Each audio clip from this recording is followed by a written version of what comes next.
Well, hello everybody. This is Dr. Hoskins with pCnotes. I just wanted to let you know that the new revised medical record documentation requirements for initial and subsequent visits by Medicare came out. I'm going to show you those real quick.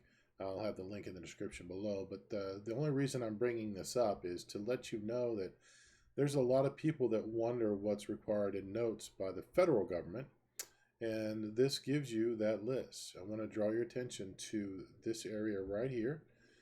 If you demonstrate subluxation based on physical exam, two of the following criteria are required, and you need to document the criteria. And of the four you have to choose from, two are required, but one of them has to be either asymmetry or range of motion. So you need to have A and R regardless, but you need to have two of these four present. So I know in the non-objective or non-therapeutic objective straight chiropractic model, we don't really focus on pain and tenderness, but we do talk about asymmetry and misalignment. We do talk about range of motion, it's motion palpation, and we definitely talk about tissue tone, texture, and temperature abnormality.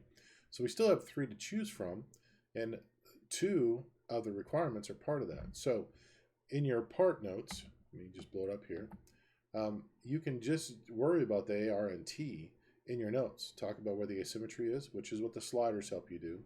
Talk about range of motion abnormality, which can be a palpation finding, or it can be a simple macro in our notes. You can also talk about tissue tone, texture, and temperature abnormality. In my office, for what I do, I use Titron for the instrumentation, which says you can here. You can do stress diagnostic. You can do observation. You can do motion palpation, range of motion. There's all kinds of things you can do here that don't require high-end equipment, but it needs to be noted if you're going to do it, and it does not violate our non-objective straight chiropractic philosophy. So if you're working on people around Medicare age, and actually it's just good to note these things anyway. These are things we're concerned about, so why not just include them on everybody? And they fit nicely within our notes. So thought I'd point that out to you, thought I'd share that with you. This just came out. Oh, let me move that back and I'll show you the date. This was published just 10 days ago. So this is the May 7th release. There's very few changes to it. Today's May 17th, so it's only 10 days old. Very few changes to it. I'll have the link in the description below. But down here in the document history, it talks about the changes.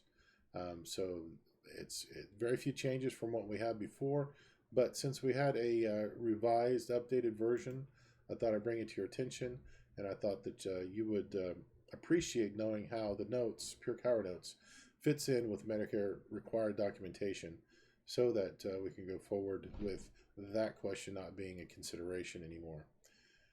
As always, don't use my advice and my interpretation of this as the way to go forward. Use your hired experts, the people you rely on, your lawyers, your accountants, your bankers, your hired consultants to help you in your practice, in your state, in your community. Anyway, I love you guys. Thanks for letting us serve you. We'll talk to you later. Bye-bye.